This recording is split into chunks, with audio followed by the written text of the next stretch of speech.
Allez, c'est parti, on découvre encore une propriété, on est quasiment à la fin. Donc ce qu'on va faire, on va rajouter des items ici. Hop, hop, ok. Ensuite ici, on va enlever tout ce qui est align self, etc. On va juste laisser les backgrounds. Hop, ça on peut le laisser en commentaire si vous voulez. Très bien. Donc ici, il nous faut quoi? Il nous faut déjà un flex wrap. Donc ça, à la limite, hop, on le remet comme ça. Hop, les éléments passent les uns à la suite des autres. Et on va découvrir align content. Align content. Donc ça déjà, on va grandir. On va mettre 700 par exemple. Hop.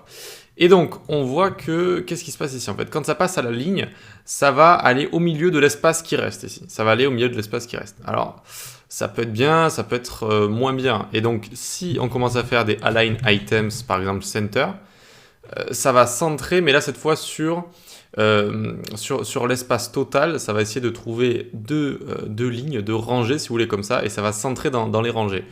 Ça peut être bien si c'est ce que vous voulez, mais on aimerait par exemple avoir tous nos éléments qui sont au début ou à la fin. Et comment on fait? Eh bien, on utilise align content.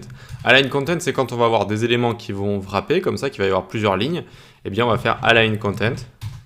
Et par exemple, flex end. Regardez, hop, ils sont tous à la fin, comme ça, directement. Et si je continue à flexer, alors... Ah oui, évidemment, si c'est pas en pourcentage, ça va pas passer à la ligne. Hop, donc en pourcentage. Et voilà, si je continue, ça va en dessous, ça va en dessous, et hop, ça crée d'autres lignes, etc., etc. Ok? Donc, on va remettre ça à 800, c'était bien comme ça. Ok? Et ce qu'on va faire, on peut avoir flex start, si on a envie d'avoir tout au début. Tac, flex start, très bien. On peut avoir center également. Hop. Et on peut avoir tout ce qui est space between, space around, etc. Donc space between, hop, pour avoir de l'écart entre, ça peut être assez sympa également. Ça peut être assez sympa. Et space around pour avoir l'espace entre les éléments. Vous voyez, donc ici, il faut imaginer une unité d'espace. Il y en a une en haut, une en dessous. Une unité d'espace en haut, une unité d'espace en dessous. D'accord? Donc c'est ce que ça fait. Et est-ce qu'il y a space evenly ici? Je ne suis pas sûr. Si, il y est aussi. Donc ça, c'est vraiment le même espace entre chaque rangée ici. Ça peut être également intéressant. Donc align content, ça vient aider, si on veut, à vraiment bien placer nos items quand ils vont à la ligne, comme ça, quand ils vont à la ligne. Parce qu'en fait, si nos items ils vont pas à la ligne, c'est-à-dire si on en a juste par exemple 3 ici, bon, ben, align item, ça fonctionne très bien sur le cross-axis, sur Y, voilà, hop, ça va parfaitement centrer. Mais dès qu'on commence à avoir plus d'items ici, ça va faire des rendus un petit peu bizarres, ça va pas faire super joli.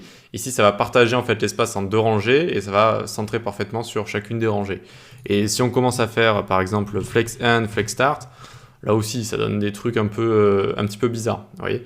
Là, ça va le mettre en fait à la fin de chaque rangée que ça a créé. Là, ça crée une rangée ici, une autre là. En fait, ça va découper notre container en deux et ça met les lignes à chaque fois au début et à la fin.